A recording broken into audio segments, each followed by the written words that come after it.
Sejam bem-vindos a mais um episódio do EduCast. Hoje estamos com um convidado muito especial, Rafael Matoso, jornalista e gerente de marketing da Unifacamp. Antes de falar mais sobre o nosso convidado, a gente quer falar sobre a nossa parceria, nosso patrocinador, que é a Casa de Bolos, que fica localizada na rua Eduardo Guth 16, Jardim Maria de Fátima, em Várzea Paulista. Primeira pergunta: o que te levou a escolher o jornalismo como formação e primeira profissão? Bom, vamos lá. Bom dia, né? Bom dia para todo mundo que está acompanhando. Muito legal o projeto de vocês, né? Aqui, muito bacana. Eu vivo isso todo dia, né? Eu trabalho dentro de um estúdio, então eu estou todo dia envolvido nisso. É muito legal ver esse envolvimento aqui de vocês. Indo lá pro início de tudo, né? Quando eu decidi fazer jornalismo, não foi algo que eu pensava desde a minha infância, adolescência, que eu queria ser jornalista. Na verdade, meu primeiro vestibular foi para engenharia. E aí eu vi que não tinha uma familiaridade muito boa com os números, então eu vi que ia ser muito mais complicado ali para mim, e não era exatamente ali o que eu queria. E acompanhando o dia a dia, eu tinha algumas pessoas que trabalhavam em comunicação na família, eu fui vendo a rotina, eu falei, acho que eu consigo me enquadrar, né, dentro desse universo de comunicação. Porque na verdade não é que eu queria ser jornalista, um repórter, né? Eu queria fazer comunicação, trabalhar próximo das pessoas, né, desenvolver mais essas habilidades. E o jornalismo foi uma área que eu acabei me enquadrando mais. Comecei a faculdade de jornalismo e no meio da faculdade ali, no segundo ano, já comecei a fazer estágio, já comecei a ingressar dentro da área. E quais foram os maiores aprendizados que a televisão te trouxe, tanto no aspecto técnico quanto humano? Trabalhar em televisão é um desafio muito grande, né? Porque é uma rotina muito intensa. Então, eu trabalhei dentro de televisão, eu trabalhei em praticamente todas as áreas dentro da TV. Então, eu trabalhei com edição de vídeo, direção de externa, então nas gravações dos programas, eu acompanhava as equipes do lado de fora, orientando, trabalhei como cinegrafista, como câmera, trabalhei como produtor dentro da televisão também, que é onde você produz as matérias, vai atrás dos entrevistados, dos convidados, né? Você prepara todo o entorno do que vai acontecer. E trabalhei também como repórter, né? Então eu apresentei um programa de esportes já, jornalismo diário, do dia a dia, né? De estar ali no acidente de trânsito ou de mostrar a festa de algum lugar, então essa rotina diária. Então todo esse aprendizado dentro da televisão, primeiro que ele traz uma agilidade muito grande nas suas tarefas diárias, porque uma reportagem que vocês assistem, por exemplo, ali no Jornal Nacional, ela entra 2 minutos e meio no ar. Só que o tempo de produção disso na rua, você fica às vezes 3, 4 horas às vezes ali em gravação e fala com um, fala com o outro, sai de um lugar, vai para outro lugar. E tudo isso tem que ser feito ali no mesmo dia. Você volta para a TV, agiliza todo o processo do que você gravou, faz o roteiro, faz as gravações que precisa ali, entra na edição, aquilo entra no jornal no mesmo dia. Então é um longo trabalho para um resultado muito rápido ali, de 2, 3 minutos que vai pro ar. Então isso dá uma agilidade muito grande em qualquer processo que você vai trabalhar depois. Você fica muito mais ágil ali para fazer, fora que melhora muito a sua comunicação, né? Você saber falar melhor, você conduzir melhor algumas situações. Então esse processo da comunicação e do jornalismo diário ele também ajuda muito. E como a rotina de repórter de rua influenciou sua visão de mundo e de comunicação? Uma boa pergunta. Mudou muita coisa, sabe? Porque quando você começa a gravar na rua, primeiro que você chega a uma conclusão que todo mundo tem alguma história, todo mundo tem algo para contar, né? Então você começa a entender cada vez mais a realidade das pessoas, você entende que tem muita gente que tem o que falar, mas não tem aonde falar, não tem aonde se expressar. Então você enxerga as situações sempre de uma maneira diferente. Ainda mais como jornalista, você vê que sempre existe dois lados da história, né? Que esse é o papel do jornalista, né? Hoje em dia se fala muito de um jornalismo que ele é totalmente parcial, que ele compra um lado, e aí sim isso entra para um lado político, isso vira uma discussão ainda maior, mas sempre existem os dois lados da história. O papel do jornalista é ele mostrar os dois lados da história e deixar quem está assistindo decidir qual lado ela está, né? De qual lado ela entende melhor, que ela concorda. Então, quando a gente ia gravar uma matéria, eu aprendi isso com um colega meu de profissão, que é jornalista também, repórter, e ele falou uma vez pra mim assim, ele falou, quando você vai gravar com alguém, não apressa essa pessoa, porque o profissional lá na hora, você tá com pressa, você fala, vamos gravar logo, tal, eu tenho que gravar aqui, eu tenho que gravar outra matéria, tal. Então às vezes você não dá atenção devida para aquela pessoa. E quando uma pessoa vai dar uma entrevista, ela se preparou, ela tá ali, ela foi arrumar o cabelo, ela se arrumou, ela tá preocupada com o que ela vai falar. Então assim, você tem que dar atenção para essa pessoa e deixar ela à vontade para ela falar. Quando você apressa, você derruba tudo que essa pessoa pensou para o que ela ia fazer. Consequentemente, ela vai falar muito menos com você, né? Ela não vai te dar as respostas que você realmente precisava. Então, eu acho que esse trabalho ele me ajudou a entender melhor as pessoas e comportamentos. O que você acha que mudou no jornalismo televisivo desde que você começou até hoje? Olha, eu sou professor também, né, lá na faculdade, nos cursos de jornalismo, publicidade, rádio, TV, nos cursos de comunicação. Eu falo muito isso com os alunos, assim, o jornalismo de televisão, ele ainda é muito quadrado. Ele existe um formato, que esse formato ele praticamente não muda. Mas também tem dois pontos nisso. Por quê? Tem algumas coisas que não tem muito por que mudar.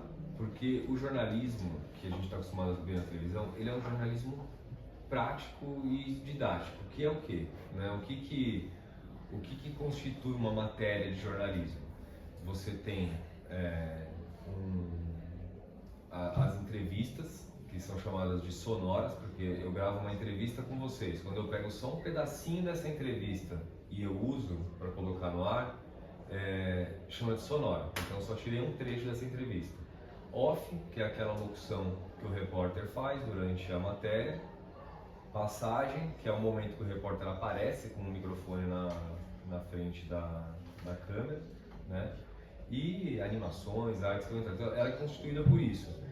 Isso já dá um dinamismo na matéria para ela ficar de entendimento fácil para quem está assistindo, né? Tem que ser sempre fácil. A pessoa que está assistindo uma matéria, ela tem que entender logo de primeira. Por isso que você está assistindo uma matéria na televisão, no Fantástico, na Record, você vê que o repórter está ao máximo tentando explicar, deixar de uma maneira bem didática, até desenha às vezes, dependendo do assunto, que é para ficar algo fácil de entender. Se você muda muito esse formato, possa ser que não fique tão fácil da pessoa entender. A gente fala muito, porque a internet é muito mais didático, dinâmico. Sim, né? É um formato que às vezes até agrada um pouco mais. Porém, se você não entende algo na internet, facilmente você volta e assiste de novo, né? Tá aqui no seu dedo. Na televisão, não. A televisão tá ali passando, não é tão simples assim você voltar. Ainda mais numa programação ao vivo que tá rodando, se você não entendeu lá na hora, se te interessou muito, você vai na internet e procura informação. Se interessou mais ou menos, você pegou só parte daquela informação e só segue. Aí você vai com uma informação pela metade embora. Por isso que o formato se mantém ainda muito, porque ele é muito prático, né? E como é equilibrar a vida de gestor de marketing com a rotina em sala de aula? Aí foi uma mudança muito grande minha profissional, porque a comunicação hoje ela está muito atrelada. Então você tem jornalista trabalhando com comunicação e marketing, você tem publicitário envolvido dentro de redações, pessoas formadas em rádio, TV e internet também trabalhando com jornalismo, está tudo muito unido, né? E eu trabalhei muito tempo com televisão, só que eu trabalhei também muito tempo coordenando estúdio dentro da faculdade, ali da Unifacamp. E aí isso me levou para a sala de aula, né? Então eu fiquei, né, eu dou aula desde 2014, inclusive eu tenho um projeto de podcast na faculdade desde 2014, quando pouco se falava em podcast. E aí esse meu trabalho dentro da faculdade coordenando, ele foi me levando por um caminho de marketing dentro dessa área educacional, eu fui caminhando para isso e aí hoje eu estou como gerente de marketing dentro da instituição, que é um trabalho bem diferente do jornalismo, né? Porém, eu gerencio hoje uma equipe de 11 pessoas ali dentro, né? Então a gente tem uma agência de publicidade dentro da instituição. E aí a meta nossa tá assim, ela visa em mostrar a instituição, ela captar alunos, né? Você ter matrículas, mostrar o que a instituição faz de uma maneira num todo. E a instituição ela é muito grande, então é um trabalho muito grande que a gente faz ali dentro da faculdade. E atrelar isso às aulas é onde entra o grande desafio, né? Porque eu fico o dia inteiro, à noite eu tenho as aulas ali com os alunos. Porém, tá tudo atrelado dentro do que eu faço na minha rotina do dia a dia. Então fica mais fácil, né, eu ter esse contato ali com os alunos, porque as minhas aulas elas são muito pautadas nessas rotinas que eu tive profissional, né, durante muitos anos e com o meu trabalho atual. Então eu atrelo isso a estudos, a conteúdos para eu conseguir passar. Às vezes é meio cansativo a rotina, mas eu falo que a semana ela passa muito rápido, assim, né? Eu nem vejo, já é sábado de novo e segue. O que mais te motiva em estar na sala de aula, sabendo que você está formando futuros comunicadores também? Olha, a primeira vez que eu entrei em sala de aula, eu comecei dando alguns cursos, mas quando eu peguei uma sala que estava assim, tava cheia de gente, todo mundo sentado, eu fui substituir uma professora, né? E aí, primeiro que eu montei todo um conteúdo, era uma aula que durava a noite inteira, ou seja, ela ia das 7 até 10 para as 11 da noite. Era uma aula extensa. Aí eu me preocupei bastante, montei um material enorme, tudo que eu ia falar, imaginei todas as situações que poderiam acontecer na sala, o debate que poderia ter entre os alunos. Assim, eu imaginei toda a situação que poderia ser. Falei, isso daqui vai durar essas 4 horas de aula que eu tenho que dar, né? Eu acho que eu apresentei tudo que eu precisava em 15 minutos. Eu fui indo na sequência falando, e eu falava com o pessoal e ninguém dava um retorno, ficava aquele silêncio, eu falava, e aí pessoal? E não ia, todo mundo me olhando. E aí eu via que tudo que eu falava, todo mundo anotava. Eu falava um negócio, anotava, falava um negócio, anotava. Aí ali, assim, caiu uma ficha, não que eu não soubesse disso, mas a ficha caiu ali na hora do quão importante era o meu papel ali. Assim, o quão importante era eu estar falando tudo de maneira correta, tudo de maneira clara, porque aquilo vira uma verdade para o aluno que se torna uma verdade dele profissional. Então, se ele chegar em qualquer local que ele vai trabalhar e ele falar qualquer coisa errada que não seja aquilo, eu vou falar assim, mas aonde que você aprendeu isso? Quem que te falou isso? Né? Então isso gerou uma preocupação muito grande ali para mim, no sentido, eu preciso estar cada vez mais preparado para falar com essas pessoas, né? Para eu ensinar, né, o que eu preciso. E hoje mudou muito a minha maneira de dar aula, assim. Então uma aula dessa que eu fiz lá um monte de coisa, hoje eu faço um monte, mas assim, eu coloco isso em 5 slides e 3 tópicos ali e eu faço 4 horas de aula, né? Mas é aquilo, né? Foi em 2014, a gente está em 2025, então assim, cara, quanto mais o tempo vai passando e eu tenho uma preocupação muito grande com os alunos de mercado de trabalho mesmo, assim, eu falo muito para eles, eu trabalho aqui para inserir vocês no mercado de trabalho. tem outros professores que estão ali para dar visões de mundo diferentes, reflexões. Não que eu não faça isso, mas as minhas disciplinas elas estão muito voltadas em mercado de trabalho. Então, tem aluno meu no primeiro ano da faculdade que já está trabalhando. A gente vê potencial no aluno, a gente já indica. A minha equipe mesmo, só um que não foi meu aluno. Todo mundo lá foi meu aluno, né, que trabalha lá comigo. Então, porque a gente está sempre de olho em todo mundo que tem potencial, que se destaca, ou eu puxo para trabalhar comigo, ou eu já indico para alguém, alguma agência, alguma produtora que está precisando. Então a gente tem muito essa preocupação e eu falo muito para o aluno. Tudo que você faz dentro da sala de aula, ele é um reflexo para todos os professores, né? Então não adianta ser um péssimo aluno, mas ele poderia ser um excelente profissional. Como o professor vai saber? Ele só vê ele como aluno, ele não vê ele como profissional, ele está vendo como aluno lá no dia a dia. Então eu falo, usem, aproveitem a faculdade, porque são 4 anos, parece muita coisa, mas passa muito rápido, né? Passa muito rápido. Então utilizem o máximo, né, e usufruam o máximo que é possível ali dentro da instituição. E quais mudanças você percebeu no perfil dos alunos ao longo dos anos? Nossa, muito. Porque eu entrei para trabalhar lá em 2011. Comecei a dar aula em 2014.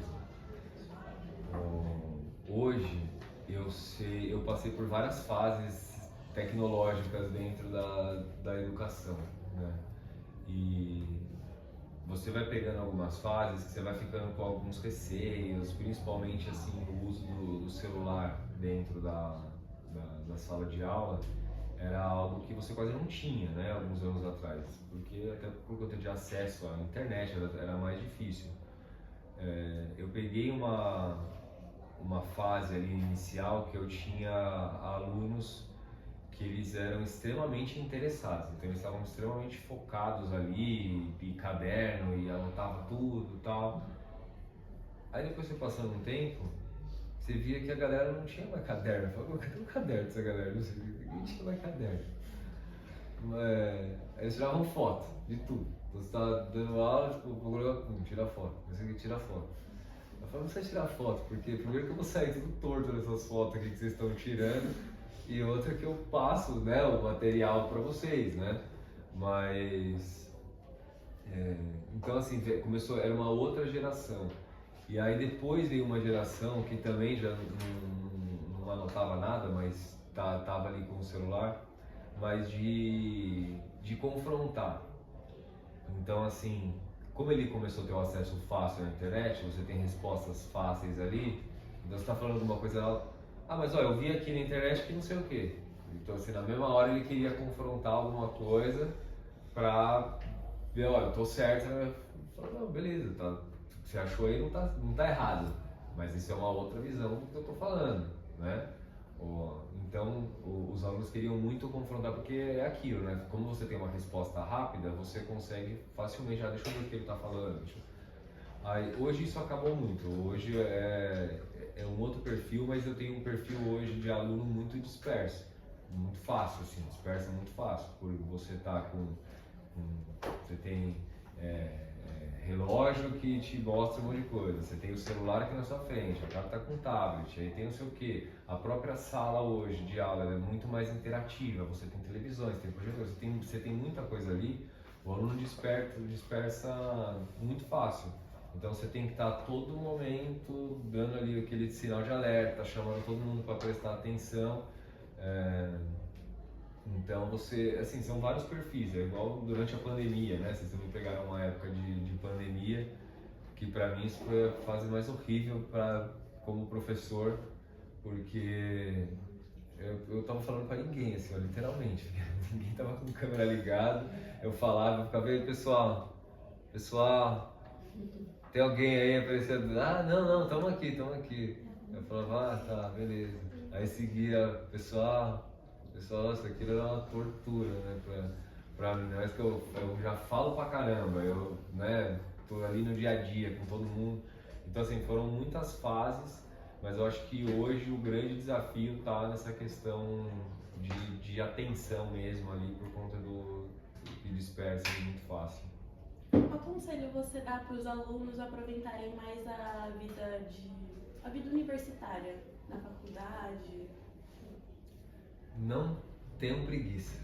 Esse é o conselho que eu tenho, porque o aluno, né, o universitário, principalmente o perfil de aluno que eu tenho hoje, ele trabalhou o dia inteiro, aí ele vai à noite para a faculdade, então assim, existe uma rotina que ela é cansativa, só que a vida universitária, ela não é só durante o horário de aula.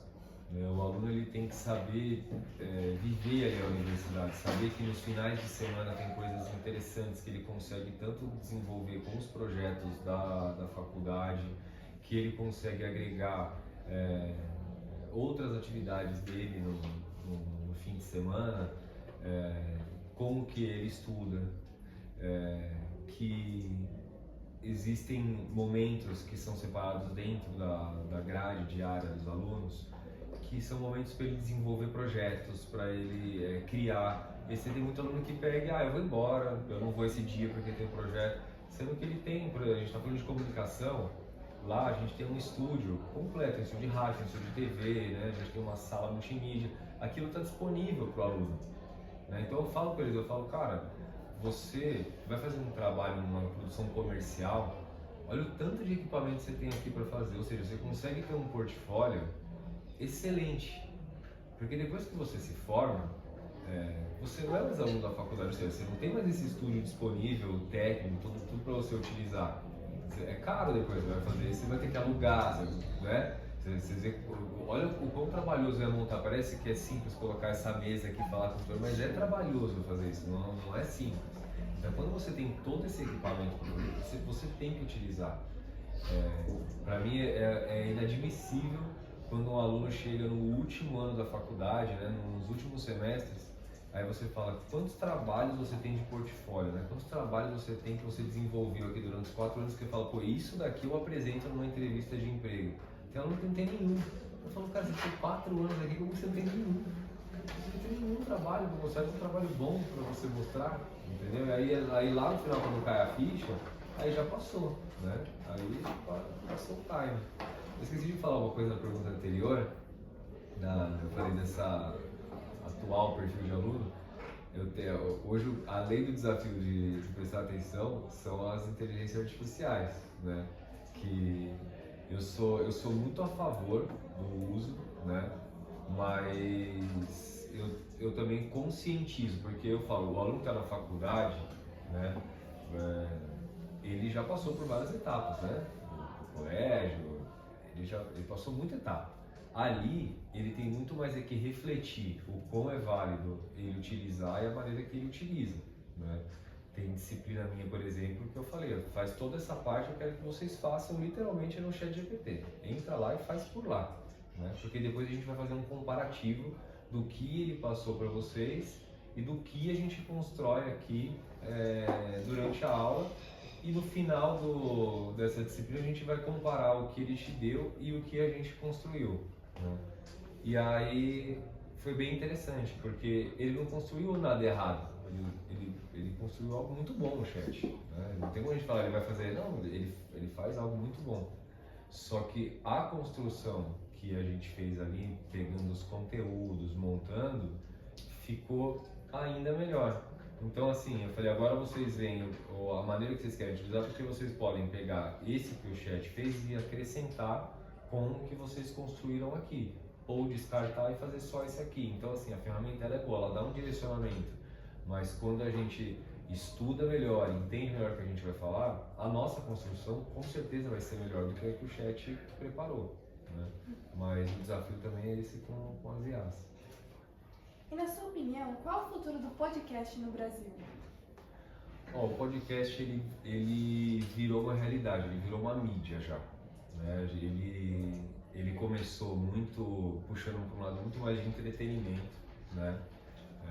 Principalmente bem no início, né, do podcast, que era só áudio, né, num aplicativo exclusivo, né, da Apple. Depois ele foi crescendo e tal, com o YouTube, né, e a possibilidade do podcast virar um videocast, né? Você tinha essas duas divisões, né, do podcast e o videocast. hoje virou só podcast. Né? Você nem utiliza mais o termo videocast, porque já ficou...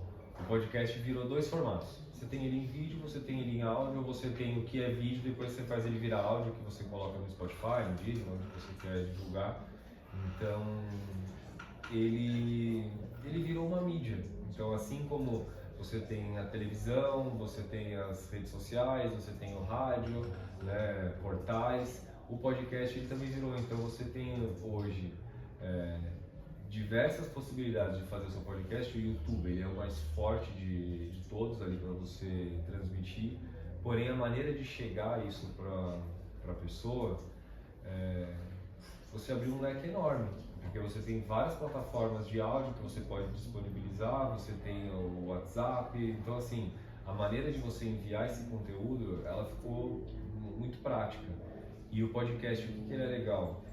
Você tem qualquer assunto disponível ali que você buscar hoje, que você buscar qualquer assunto, é difícil você achar alguma coisa que não tenha, que não foi para nenhum programa, então você tem um assunto ali que é interessante, ou seja, ele vira até uma ferramenta de estudo, e ele é sempre completo, porque aí você tem um bate-papo de 1 hora, muitas vezes ali, então dali sai muito conteúdo, né? A questão é, a gente tem podcasts e tem podcasts. Você tem podcasts que eles são profissionais, ou seja, quem está envolvido ali está pensando, vai falar de um conteúdo X, você vai ter que levar um bom convidado, alguém que saiba falar sobre o assunto, saber preparar as perguntas, conduzir ali com o entrevistado, né? Você tem um aparato melhor ali para você conseguir distribuir melhor essa comunicação, saber fazer os cortes. Porque tem muito podcast que às vezes leva qualquer pessoa, que ela não entende exatamente do que ela está falando, e aí isso vira um corte, aí entra na internet, está segurando, virou o quê? Vira fake news. Porque é uma informação errada que está sendo falada, está sendo propagada, porque o programa não foi bem estruturado.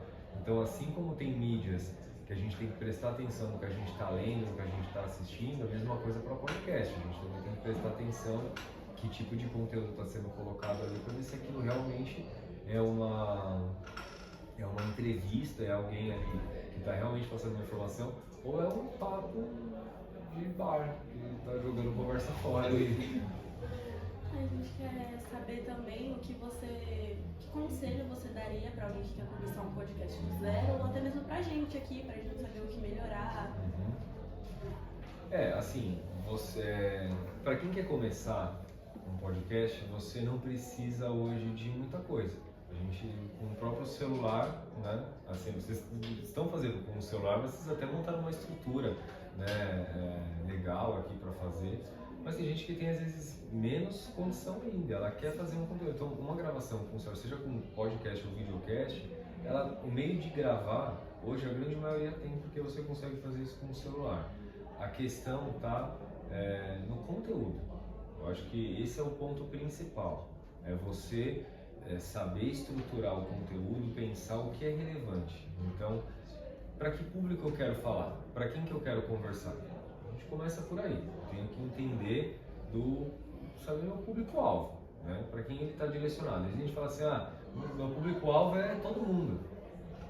Então você não consegue falar com todo mundo, né? Porque o jeito que você fala para um adolescente é diferente para alguém jovem ali de 25 anos, que é diferente do de 35 para o idoso, ou seja, você não consegue atingir todo mundo, você tem que pensar para que público você quer falar. Definiu o público, para quem que ele é direcionado, aí você começa a pensar os tipos de pauta, de assunto, né, que vai ser ali abordado, aí você vai começando a pensar nos convidados. Nem sempre todo podcast ele precisa ter convidados. Você tem podcasts que eles são feitos apenas com conteúdos, então vocês vão pesquisar, vai estudar sobre aquele assunto, vão fazer um bate-papo sobre aquilo e trazer referências, trazer dados. Eu tenho muitos podcasts lá na faculdade, de projetos dos alunos, que alguns têm convidados, mas a grande maioria não tem convidado, é entre eles, né? Então eles pegam o assunto e vão destrinchando e vai trazendo informações. Saber estruturar um podcast ele envolve também a conduzir entrevistas. Então, como que a gente deixa um bate-papo leve, porque o formato do podcast ele é um formato mais informal, né? Você não tem aquela formalidade de pergunta e resposta, pergunta e resposta. Você consegue deixar isso mais dinâmico, virar um bate-papo, porque o entrevistado ele vai ficando mais à vontade, ele conversa, coisas que ele não falaria numa entrevista mais formal, num podcast ele fala, né? Você tem vários cortes aí na internet de pessoas dando entrevista, dar uma informação que não era para dar, ou repórter esportivo que fala que time torce sem querer ali no meio do programa, porque ele ficou tão à vontade que ele esqueceu, né? Eu acho que a essência do podcast é esse, é você ter um bate-papo leve ali, que deixa essa pessoa bem à vontade e aí fica uma entrevista muito mais natural. Você tem alguns podcasts, quer dizer, outros falam isso aqui não é uma entrevista, é um bate-papo e tal. Sim, ele é um bate-papo, mas ele é uma entrevista. A partir do momento que você está fazendo perguntas para as pessoas, isso está sendo gravado, pode estar num outro formato, num formato mais leve, descontraído de bate-papo, mas ele é uma entrevista. Você está perguntando, a pessoa está te respondendo. E existe alguém que foi uma grande inspiração na sua jornada?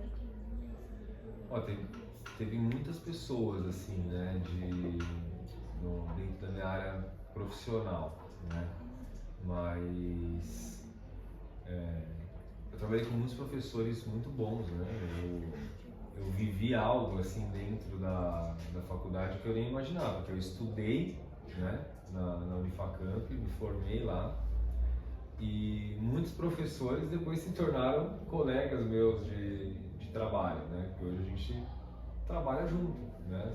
E foram meus professores. Então, dentro dessa jornada teve muitos professores que me inspiraram, né? A faculdade, ela me ensinou muita coisa, assim, também, não só profissional, mas também para a vida, né? Foi um marco muito grande. A minha esposa eu conheci dentro da faculdade, né? Então a gente se conheceu na faculdade, nos formamos, casamos, temos uma filha hoje. Então assim, a faculdade trouxe muita coisa, muita inspiração. E eu tive uma professora na faculdade, ela sempre inspirou, hoje ela não está mais atuando, mas ela chama Maria Auxiliadora. Ela foi a primeira repórter negra da televisão brasileira. A história dela assim, era um marco dentro da televisão. Tanto que algumas semanas atrás o Globo Repórter fez um especial com ela, né, mostrando a história da TV Bauru, né, a primeira TV Globo do interior. E ela fez parte dessa história, então a história dela sempre foi muito inspiradora, assim, estar ali trabalhando com ela. Eu fui aluno dela e depois fui colega dela de profissão, então sempre inspirou muito essa trajetória dela, tanto para mim, mas para todos os alunos ali dentro. Existe algum projeto assim dentro da faculdade que você tem um orgulho, por exemplo, que você gosta de estar ali, que você gostou de estar? Alguma coisa parecida. O projeto do podcast, que ele chama Drops Unifacamp, né? Eu comecei com... Por que ele chama Drops? Porque eram pequenos programas curtos ali, ele começou com programas de 7 minutos. Então, quando eu comecei esse projeto, ele nem estava dentro da grade das aulas, a gente fez durante as férias com os alunos. Então, os alunos que tinham interesse, eles iam lá. E aí eu comecei esse projeto lá com eles, isso foi crescendo, e aí depois isso se tornou parte dentro do curso, virou uma disciplina dentro do curso.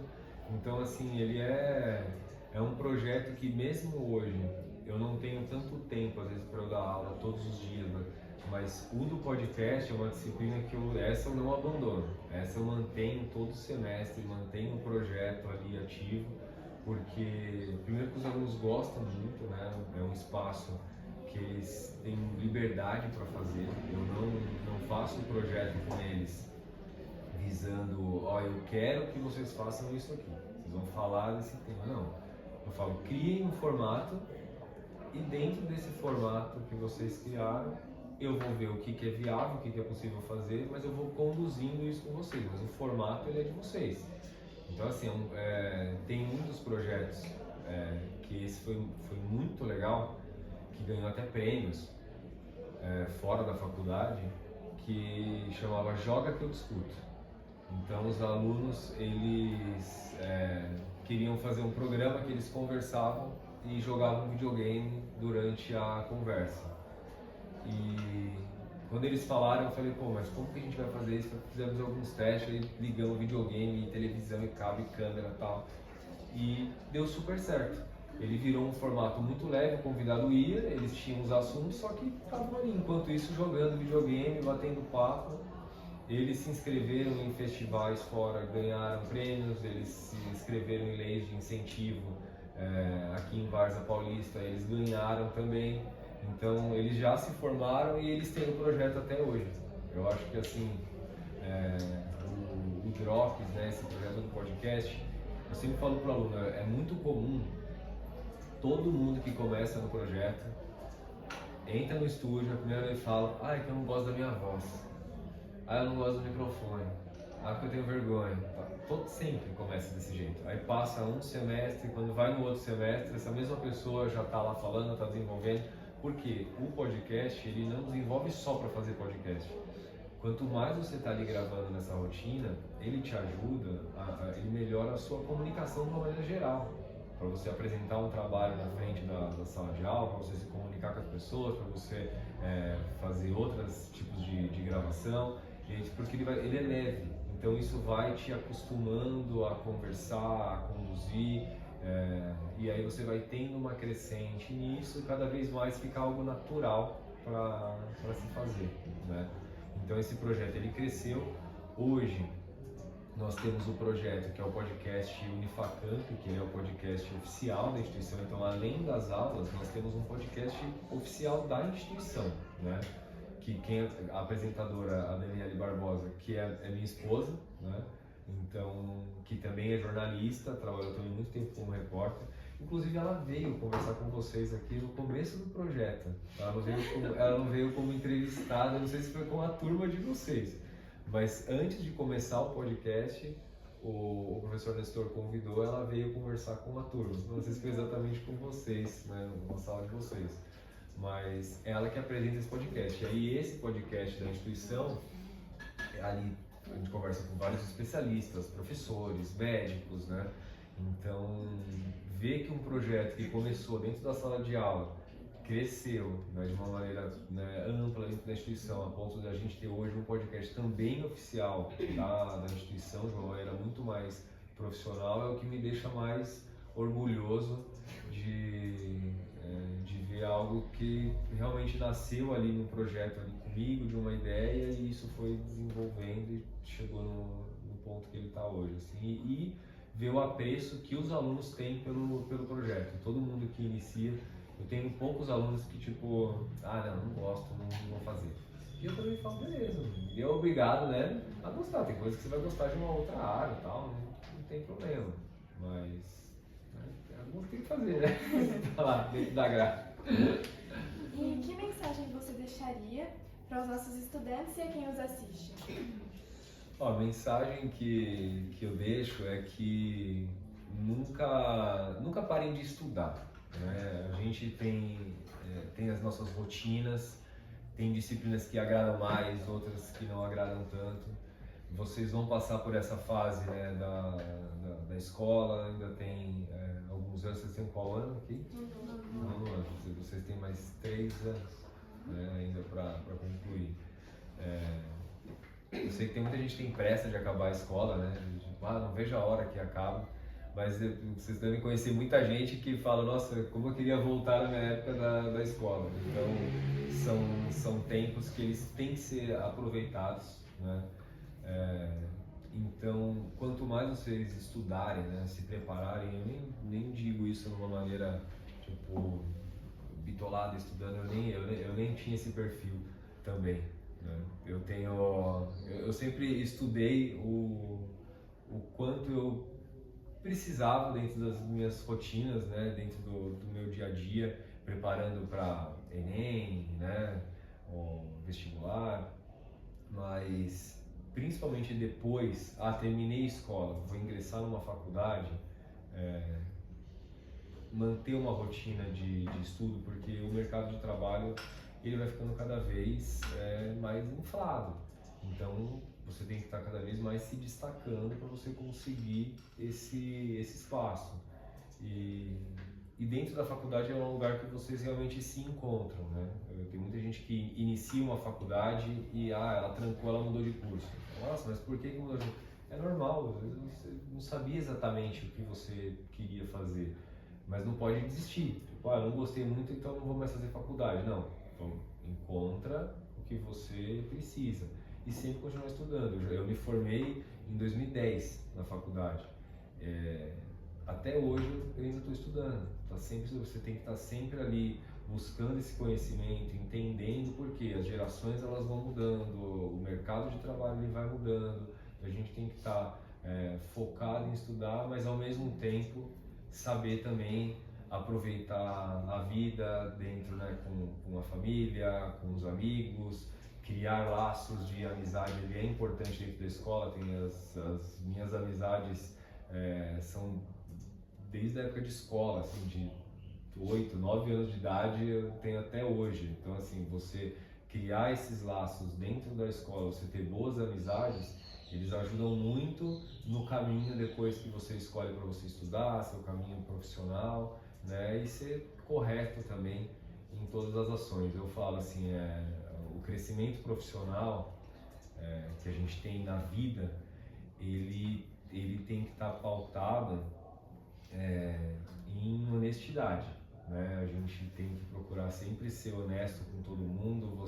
Todo mundo tem espaço para crescer profissionalmente sem precisar derrubar ninguém e pisar em alguém, né? A gente, infelizmente, você tem pessoas assim que a gente encontra pelo caminho, mas a gente nunca pode jogar com a mesma moeda. Então a gente tem que procurar ser honesto em tudo que a gente vai fazer, porque a gente colhe depois, né, essas boas ações nossas atitudes. Sempre tem quem ali está vendo e dando oportunidades de acordo com o nosso crescimento profissional, mas também com o nosso caráter ali e atitudes que a gente tem no dia a dia. Infelizmente, teremos que encerrar o podcast agora. Pô, só porque eu falo bastante. Não sei se tem os outros entrevistados que falam tanto. Se deixar, eu vou ficar falando aqui o tempo. E como lembrança desse momento, a caneca fica com você. Ah, que legal. E agradecemos por sua audiência e até o próximo episódio.